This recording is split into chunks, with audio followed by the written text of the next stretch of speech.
Hello, hello, hello, hello. Can student make money and save money?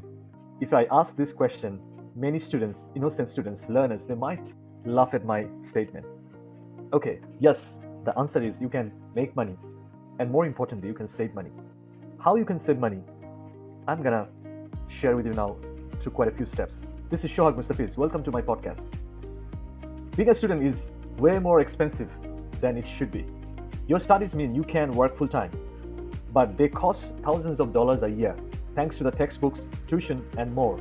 That makes it hard to manage money, let alone save money as a student. The good news is that there are some simple ways students can spend less, save more, while still having a great life. This podcast talks about how to save money as a student in 8 different ways. We have also included quite a few insights that will really help you to do a lot of the work for you. So let's get started. In no particular order, here are 8 great ways that I'm gonna share with you to save money as a student. And I have also included, as I said, quite a few insights, unorthodox wisdom that's going to help you feel very excited at the same time, very thoughtful how you can save more money. There's a saying that it doesn't matter how much you make, what matters most is how much you can keep. So the first one, make a budget. This covers all sorts of conventional wisdom. Don't shop when you are hungry, manage your loans, and cut out unnecessary costs. Instead of listing tips, you can figure out yourself.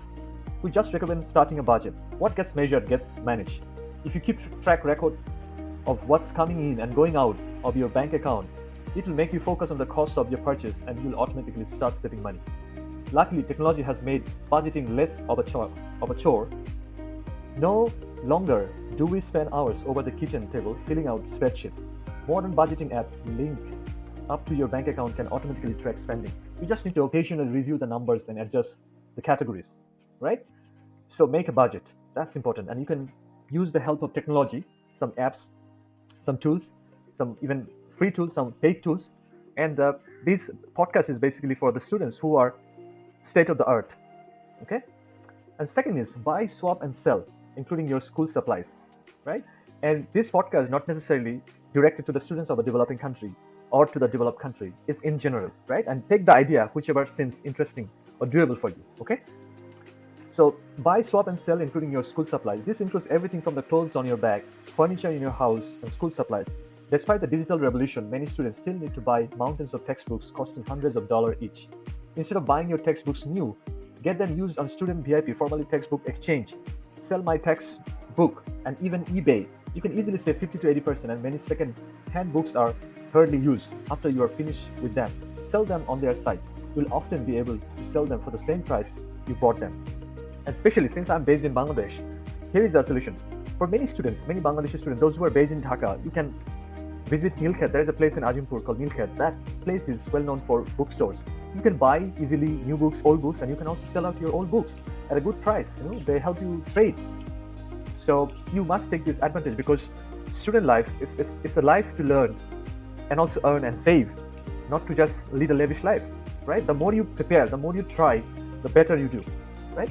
And third option is don't buy a transportation. Like it could be a motorcycle, a car, or an expensive vehicle.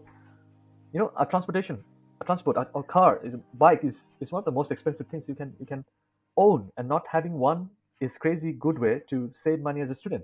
Considering the upfront costs, there's also Rego insurance, parking, maintenance, and fuel, which adds up quickly. So we have done the numbers and figured out that 7 small cars can cost over $7,000 a year. And in case of a motorbike, we don't have the exact figure, but it costs you as much as money it's possible, right? So using cheaper transport options can save you a lot. Active transport is the cheapest and best for you. Cycling, skateboarding, or riding a scooter is free once you have the equipment, and walking is completely free. Or if you have a long commute, something motorized like an e-bike could be the ticket.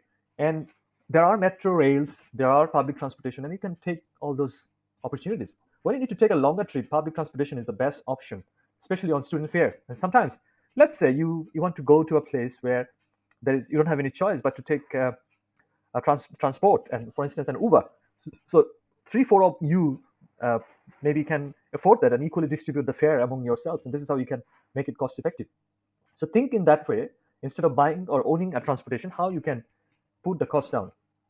Number four is make meals ahead of time. Buying lunch at the university cafe is easy and convenient, but it's very expensive mostly, and probably not that good for you. Instead, find recipes that freeze well and make multiple savings every weekend, right? Or whatever day is convenient for you. Let's say it can be Saturday, Friday, or Sunday, whenever is your weekend. Your university will have a kitchenette with a microwave and which you can use. And by shopping in bulk and making your own meals, you'll probably save at least $20 a day on food. But you'll also have built-in portion controls and will likely be eating healthier.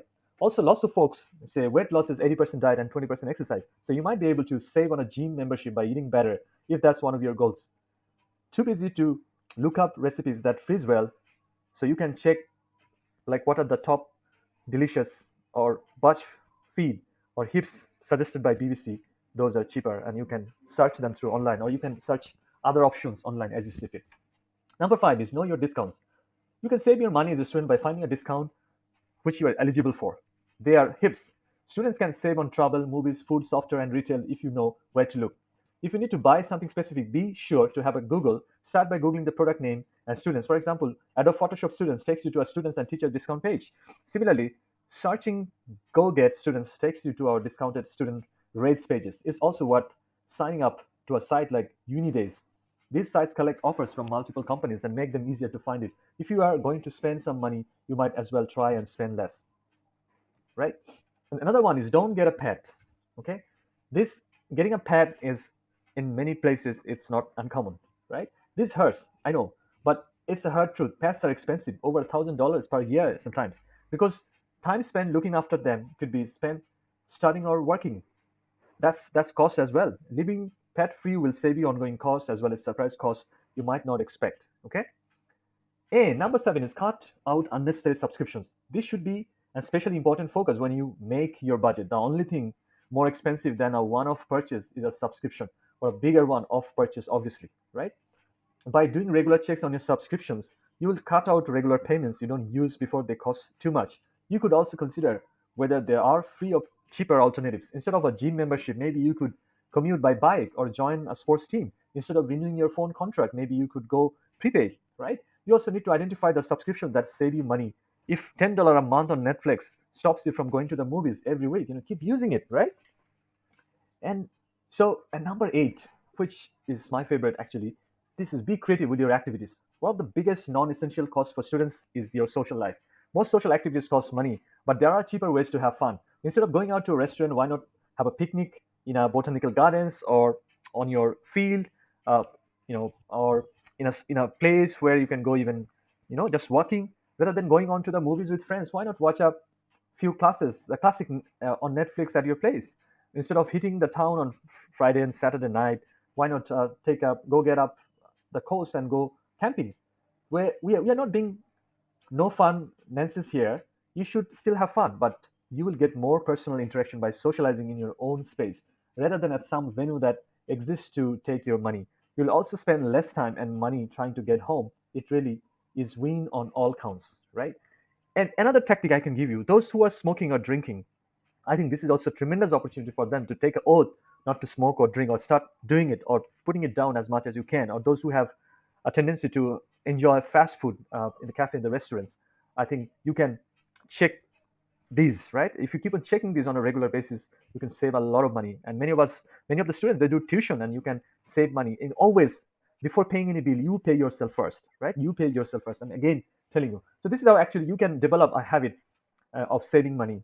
And once you keep on saving money, after a certain period of time, you'll see that you have saved already a lot of money, and you can invest that money, or even you can, maybe invest that money on yourself. You want to pursue another degree, or you want to start doing launch your own business, own initiative, right? You have a good startup idea.